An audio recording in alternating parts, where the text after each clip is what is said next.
പോത വെട്ടിയാണ് കൊടുക്കുന്നത്. പിന്നെ ഉച്ച കഴിഞ്ഞ് പിന്നെ 4 മണിക്ക് കറവ് കഴിഞ്ഞ് ഒരു 5 മണിയോട് കൂടി പിന്നെയും തീറ്റ കൊടുക്കും.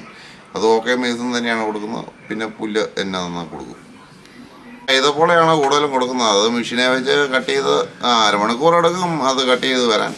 ഒരു കെട്ടിന് 50 രൂപയോളം ആവും ഒരു കെട്ട് കൈതപ്പോളയ്ക്ക്.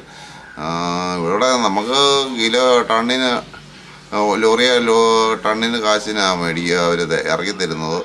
പല പശുവിനും പല രീതിയിലാണ് കൊടുക്കുന്നത്. പാല് കൂടുതലുള്ളതിന് ഇച്ചിരി കൂടെ കൊടുക്കും. ഇച്ചിരി കൂടെ എന്ന് പറഞ്ഞു കഴിഞ്ഞാൽ അത് ഒരു കണക്കുണ്ട്. ആ കണക്കനുസരിച്ച് അങ്ങ് കൊടുക്കുകയാണ്.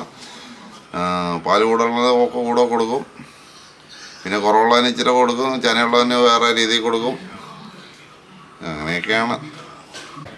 ഞാൻ ഉണ്ടാകുന്ന പെൺകിടാക്കളെല്ലാം വളക്കുകയാണ്.